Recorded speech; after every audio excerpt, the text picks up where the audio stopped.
What to play on a rainy day? Something NES. Something... Startropics. Hey, River, weren't you playing this recently? How was it?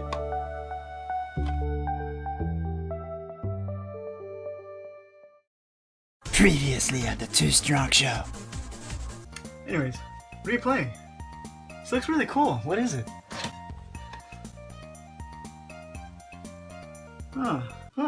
I'll have to check it out. Thanks.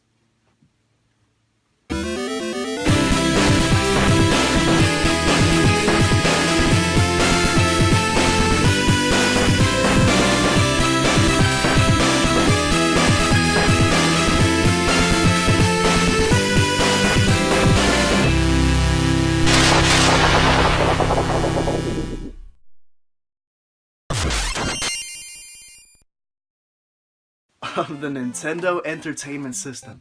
Rising from the ashes of the fallen video game industry, with this, Nintendo was able to capture the hearts of audiences around the world. Released in Japan in 1983 as the Family Computer, or Famicom, and later in 1985 in North America as the NES, Nintendo knew they had to distance themselves from the negative connotation of the term video game that came attached to the infamous video game crash. So, what did they do? Nintendo Entertainment System. This isn't a video game console, it's an entertainment system. Nintendo included a slew of peripherals when you bought the system, like the Zapper and Rob the Robot. You didn't play Nintendo, you experienced Nintendo. As time went on, Nintendo was on a roll with titles such as The Legend of Zelda and Super Mario Bros., and they knew that video games were doing very well in Japan. So in order to capitalize on a growing industry in the West, a small development team at Nintendo wanted to capture Western audiences. Up to this point, Nintendo was developing games specifically for the Japanese Famicom, and then having to localize them for North America and Europe. Research and Development Team 3, headed by its manager Genyo Takeda, wanted to help grow the Western market, and thus started development on a game solely for American audiences. And that game was Startropics. Let's take a look.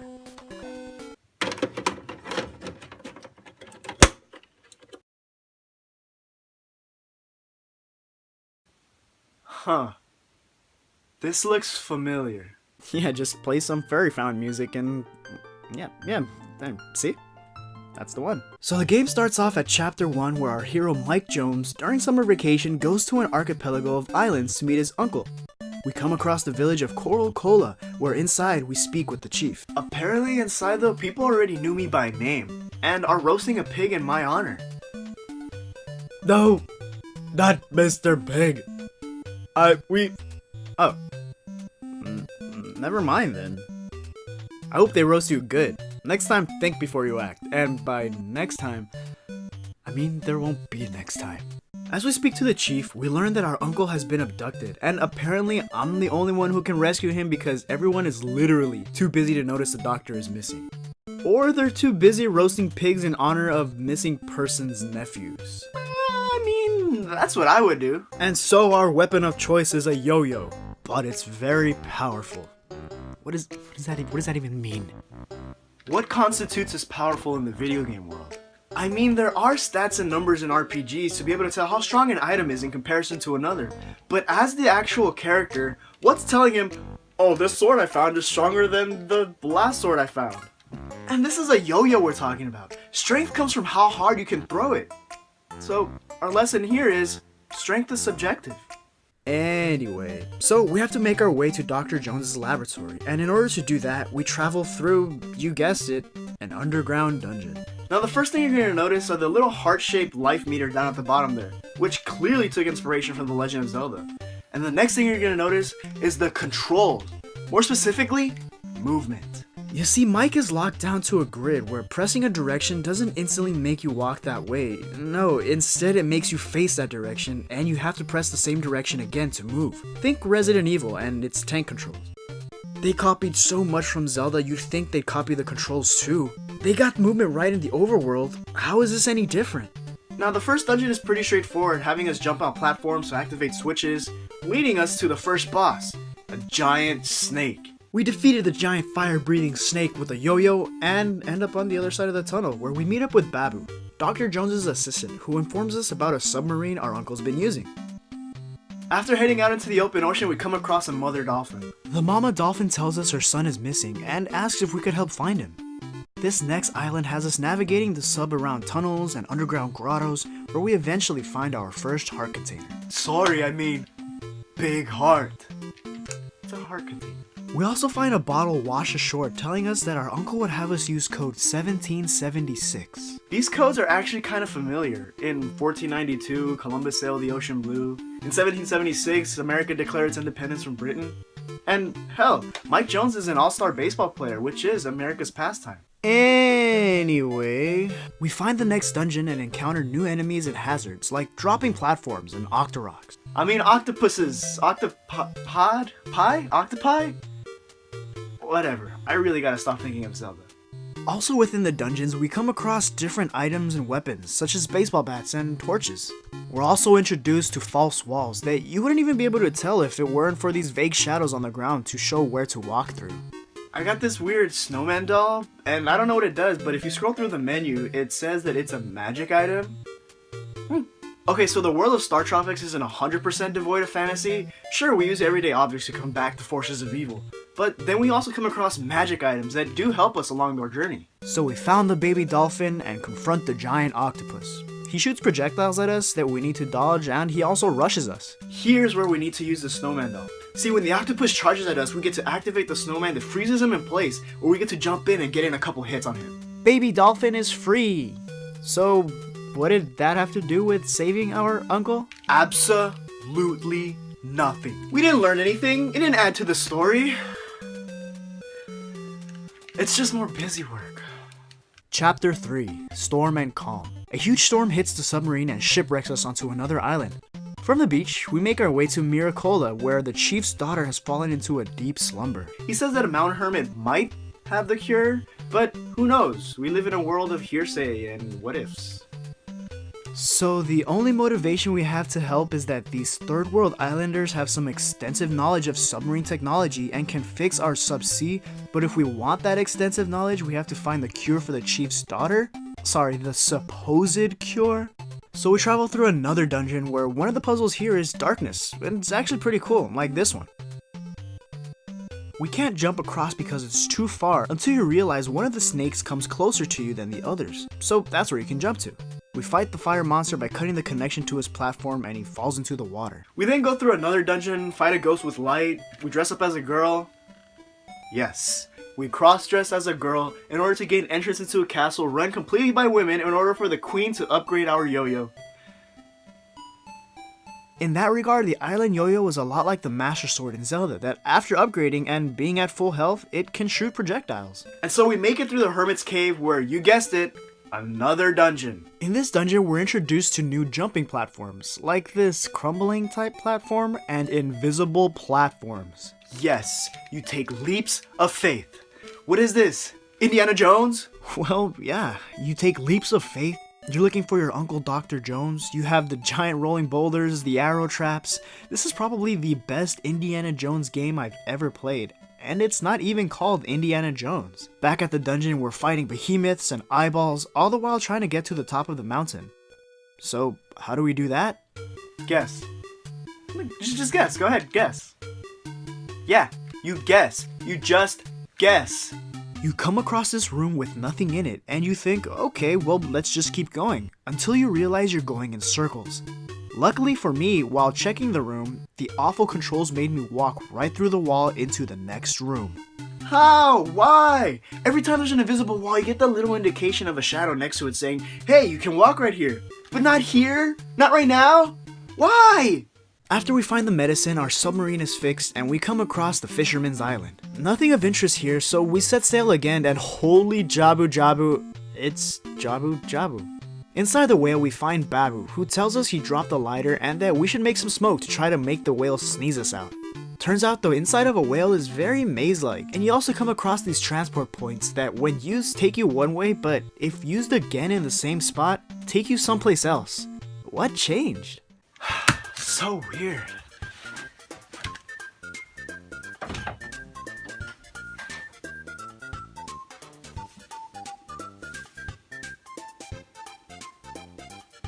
So we find the lighter and we start a fire to smoke out the whale. Babu then tells us that the doctor left us a hidden message on the letter he had originally sent us. When Startropics first came out, it came packaged with the physical letter Dr. Jones sent to us in-game.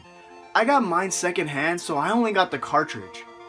Luckily, we live in the year 2017 and we've got the internet. If you drop the physical letter in water, a hidden code would be revealed, and this is really cool. But it could also have been used as a form of anti-piracy, because without this letter, there was no way for you to continue on at this point.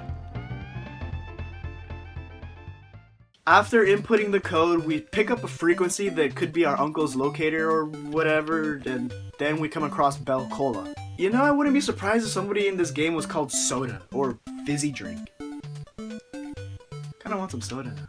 On Bell Cola, we hear of a legendary pirate who helped save the inhabitants by using his own ship as a barrier, only now we need to get past it and continue on. At the northernmost part of the island, we find a fisherman who gives us a worm to give to a parrot who will tell us the secret to the piano puzzle. Huh. The dungeon for this area is the Captain's Tunnel, where we find really intense trials and puzzles, like this one.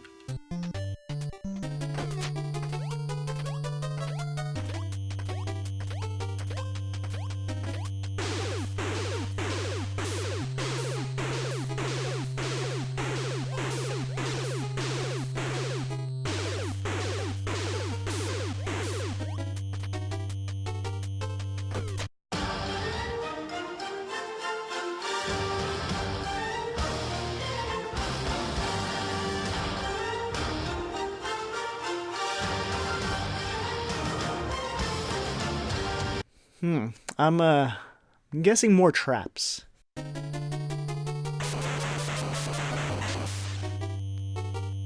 Captain really didn't want anybody in here. Whew. There are literally tons of traps in this dungeon, like falling platforms and giant bowling balls, and even unavoidable deaths. What the hell was that? Well, I'm not going that way anymore, that's for sure.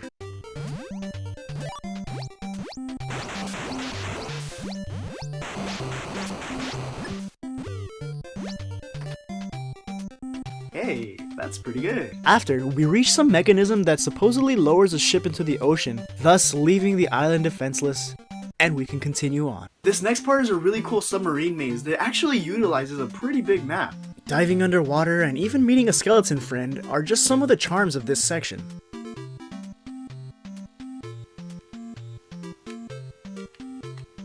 I mean, he reminds me of the I Am Error guy from Zelda 2. Kind of interesting, but it really doesn't add anything. He's just kind of there.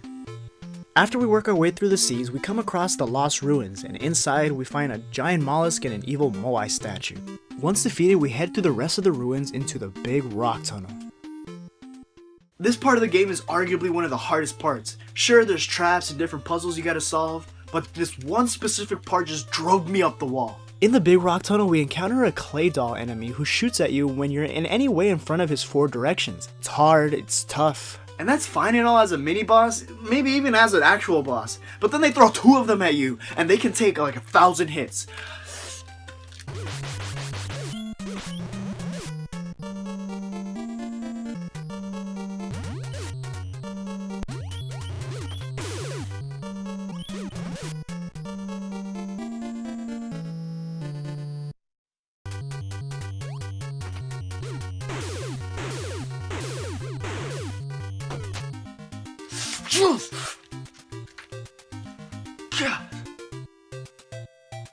We finally meet up with Dr. Jones, who says, "Whoops, I was abducted by aliens because of some magical McMuffins I found and they stole them, so go get them back." Happy to see you too, Uncle. From here we find the alien ship and enter into Sector 1. Ooh, Sector 1. It was the 80s. Honestly though, this ending part is pretty difficult, with powerful enemy aliens shooting at you and the such, but we finally find 2 of the MacGuffin cubes and we reach the end where the boss reveals himself to be the alien warlord Zoda. Wait, Zoda? Sounds an awful lot like soda. Got a bulletproof heart. Hold on. The last cube I picked up said that it refilled my health completely. What happened here? No, I can do this.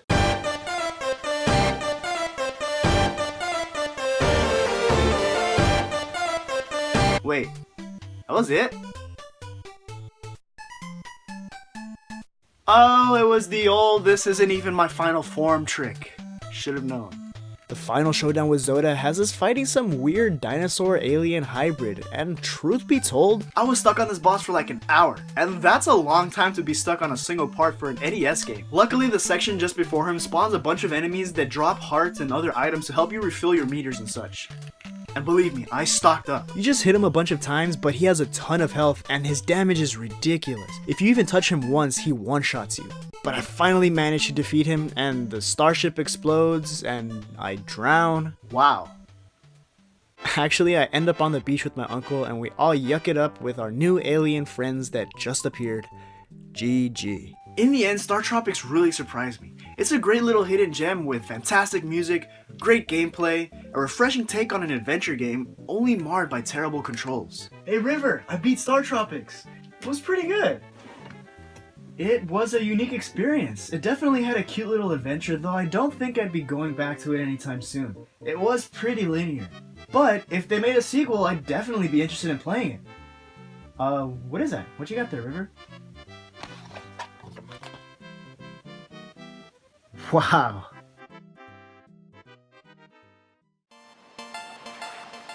Wow, thank you so much for watching my first video of the year, and thank you even more for sticking with me through January. Rest assured I'm back to regularly uploading videos, but if you can't wait for then, click one of the links above to see more of my antics. And don't forget to follow me on my social media. And until next time, I'll see you later.